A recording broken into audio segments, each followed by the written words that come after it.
Follow us on Facebook at Off Script with Super E Podcast.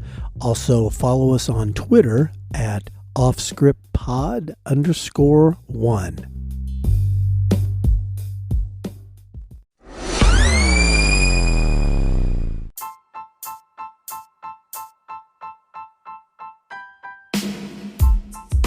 Off Script with Super E recommends listener discretion, as these real but sometimes uncensored stories can be filled with mature content.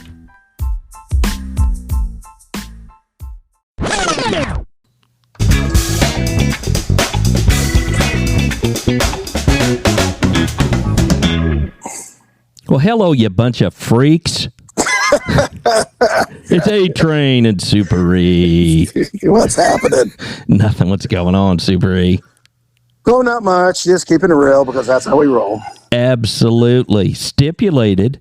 Yeah. Yes, counselor. Correct. Yes. Oh, man. So what's going on in at the Super E homestead today? Just got done cleaning the house. Just took off my apron like Ian Cleaver. And oh, my God. Did your wife walk in and say, Ward, you were a little hard on the beaver last night, weren't you? Yes, Eminem. That's what he said. Oh, God. Yes, exactly. Well, what kind of wisdom are you going to fumigate for us today? Yes. Okay, what I'm going to fumigate today is I'm going to talk about the shenanigans that were happening in the public park on the south side of our city. The park is kind of like a historic area, you know. Yep. You had the big historic homes with the people. They had big money. Mm-hmm. They lived in beautiful houses, and they got shitty though about the activity that was happening in the park, and I can understand it. And I don't know what it is about public parks where dudes thinks that's where I need to go to have sex. Yeah, what's up with that? What? I do not know. Okay. It's like, Yeah. I know their other kids are over there playing dodgeball. I think I should suck a guy's dick over here. Okay. Yeah. I never understood that either. I didn't know why that was the meeting place. I don't know. I don't know. I didn't ever understand it, but we had a lot of pressure on us to go down to the public park to, get these guys booted out of there because they would all sit in the cars and, and it was like, signals. Women don't do this shit. Yeah. But they would have their own little secret operation of blinking the lights and park lights and stuff. Right. To see who's ready to go. I do want to say this one thing. We're not bad mouthing, guys and guys having sex in the park. We're talking about anybody having public sex in the park, right? Whether it's heterosexual, homosexual, it does not matter. There's kids over there on the swings, so the mothers just don't like that. It's because it's right. If there was a bunch of hot strippers that hung around the park from the brass, I would go. I would want to be down there, but I wouldn't be like, okay, take it all, baby. Hey, Tommy, that slide's a little hot. Be careful. I wouldn't be doing that. So right. Yes. So like I said, we had a lot of pressure from the top down to do something about it. And so young Super E out there with his flowing mullet, good chiseled, good looks. Yes. Man, arrogant. But anyways, we'd have to go down there because I swear this is true. People think we're exaggerating. No, I'm not. You go down there, the parking lot would be full of cars, all filled with guys sitting in the car, all looking around like they were secret agents, doing the shifty eye. Right. Like there was some sort of national secrets they were hiding. Yes. But they were all looking for something. But then some of them couldn't control themselves because I remember I was walking through the park, and it was a beautiful day, and it had a conservatory that was right across the creek from the park where families would go look at flowers and stuff, and you had to walk across this bridge. And so there was a family of about 7 or 8, and mom was pushing some kids in a stroller, little kids all the way from like 10 to 4 and all that, walking across the bridge. And right when you got past the bridge, of course, there was a creek, and there was like trees and some bushes. So I'm just following behind him, thinking, well, I'm going to check over here, see if there's anything going over here. And I watched the family. They were going in front of me. All of a sudden, I thought I saw the bush to my right kind of moving. I thought, well, there's some bullshit going on behind this bush. And all I did was I just walked about 3 feet away from the family their line of sight was. And there was this big, fat, burly motherfucker with no shirt on and had like unbelievably cut off shorts that were kind of like Lieutenant Dangle shorts where the pockets hang down too low that were like right below his knees. Yeah. And he's furiously beating his meat. And he was unbelievably hairy. Okay. I look over at him and I go, is that Smokey the Bear beating his meat? You know, he's like standing over there, and he's like, only you can prevent forest fires. And public masturbation is okay. But I was like, oh my God. And I look over, and luckily the family didn't turn around. And so I had to, you know, he thought like, oh, this young guy's coming over here to give me a head. No, I'm slapping cuffs on you, dumbass. And I had to haul him away. That was the kind of shit that would happen over there. Yeah. Yeah. And then you remember, yeah. So, and then one time, you know, they had the park association where they would want to meet with the commander that ran that district, and that's all they bitched about. Right. And so he took me with him so I could answer their questions. And they were all sitting around, and I was looking at them, and they look like the folks that were kind of snooty, that kind of.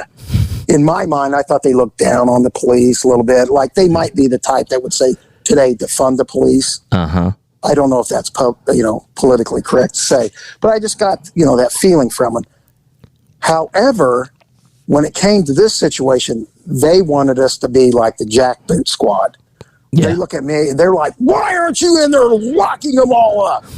And I said, well, they don't immediately just pull up, park in the lot, and then leap out and start beating their meat. Right. The Smokey the Bear pervert was not like, he's not doing that 24/7. Yeah. So I said, they're very slick and sly. So and they go, what? Just, if you see them sitting in a car, just lock them up.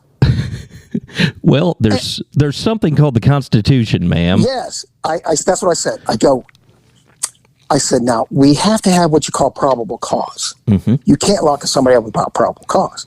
And then one person goes, well, the probable cause is it would be you arrest him for leering.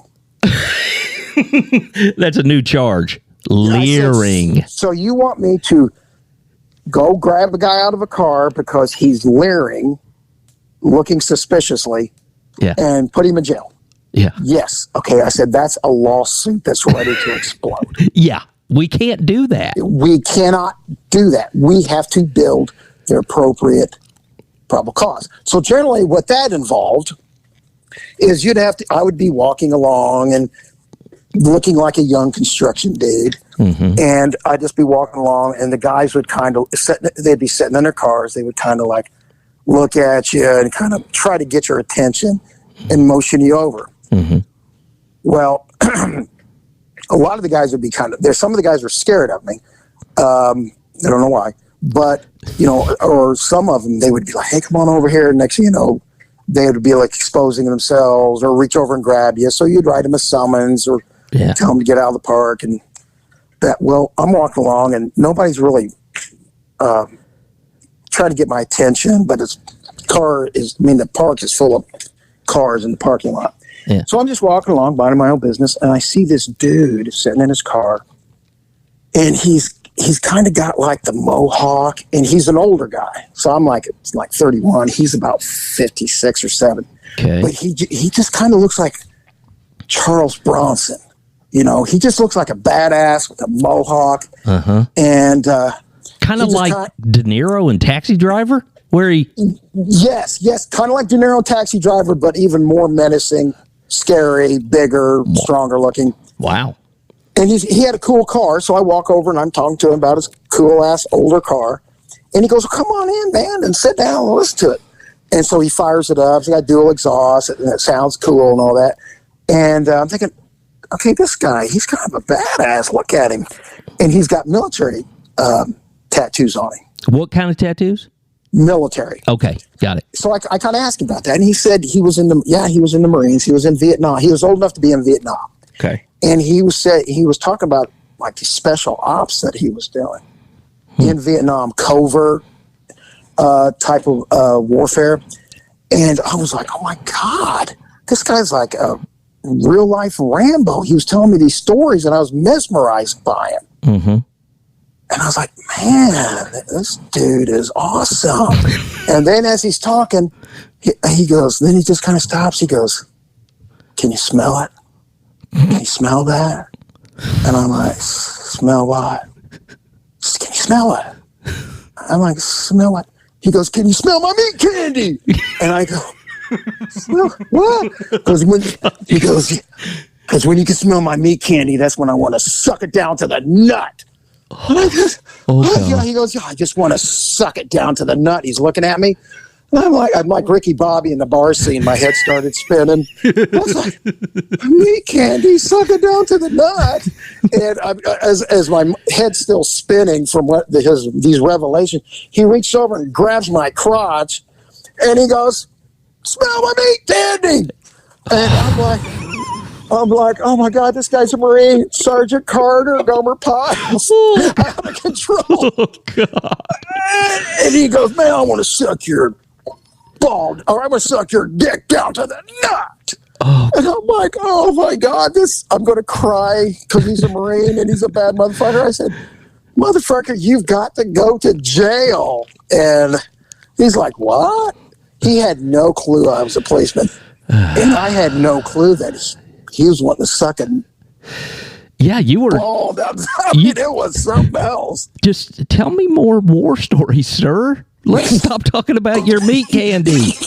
Yeah, let's kind of gloss over the meat candy and tell us how you was kicking ass in the Da Nang. Yeah, exactly. But I was like, oh my God. So did he go peacefully? Oh yeah, he was like, oh damn, okay. Thank God. Yeah, I was thinking the same thing. I thought he was going to say you drew first blood and all hell was going to break loose. Right. But right. Yeah, I think I wrote him a summons and had to tell him to, get the hell out of there, because people are complaining. Yeah. Yeah. So you had to do what you had to do, but I was very surprised that day. Wow. Yes. Holy moly. So now this was something you did on a pretty regular basis, didn't you? You had to go down to the park. Yeah, you had to. And this was the main park they complained about. But then every once in a while, when enforcement would be down at that park, then it would move to other parks. Right. And there was one like on the north side, and this was, okay, I said these were people who are kind of snooty. These were unbelievable yuppies. Right. On this side. Right. And I don't know if I ever talked about this, but did I ever tell you, did I talk about, you can delete this, about when my one partner, Big Cuds, not the best looking guy in the world. He looked like a gigantic Bigfoot with a perm. And God, a perm. Yeah, he got a perm. Yeah. He looked like an unattractive Mike Brady. So I go to this park in the north side, and you had to walk the gauntlet. I know what a woman feels like walking past the construction zone, because you had to walk the gauntlet of dudes as you went into the entrance of the trails. Yeah, and they would be hollering and whistling at me. And I felt like a piece of meat, not meat candy. And so I'm walking through, and then I see this guy run by me, and he looked like a gigantic offensive lineman for a professional football team. Yeah, he was wearing like bicycle shorts and a tank top. I mean, he looked strong as hell. Yeah, professional athlete. That's what he looked like. And I was thinking, and he really didn't pay me any mind, Because if he was, I was thinking in my little delusion mind, I thought, well, if he is interested, I'm so handsome, he won't be able to resist. Yeah. Well, he goes by me like, he's just running. So I just brushed it off. That guy's just jogging. And I'm walking along. And I go through the park, and, the guys were all nervous of me or scared, because they were concerned about guys being the police. They just immediately expose themselves or throw themselves at you. Right. So I just said, okay, I'm going to just go back to the car. Nothing going on. As I'm walking back to our backup was, our female backup, Diane. And I said, not much going on. Then at the corner of my eye, I see Big Cuds walking the same big, strong son of a bitch to the car. Okay. And I'm like, what the fuck? Yeah. What's going on? And Cuds comes up and says, man, I was just walking through there. This guy runs up, pulls his pants down, exposing himself, want me to give him head, beating his meat in front of me. And I was like, and I was thinking, wait, why would he choose you over me? It kind of hurt your feelings, didn't it? I had my hands on my hips. How dare you? But anyways, what makes this story even crazier, he gets in a car with our sergeant, and she's like, writing down his information. Mm-hmm. And he's like kind of freaked out. He goes, I got to get home. We're like, why? He goes, my wife just gave birth 3 hours ago to our child. Oh, my gosh. And I was like, you've got to be kidding me. Oh, my. I'm like, what the hell, dude? 3 hours ago? Well, that's Father of the Year right there. I know. Dang, man. Holy hey, honey, I got a good job giving birth. I'll be back. I just got to go to the park real quick and beat my meat in front of this guy. Yeah. Yes. And I might be a little sticky when I get home. Don't pay attention to that. God. Oh, that's terrible. That's just awful. Now, I kind of feel like crying. I know.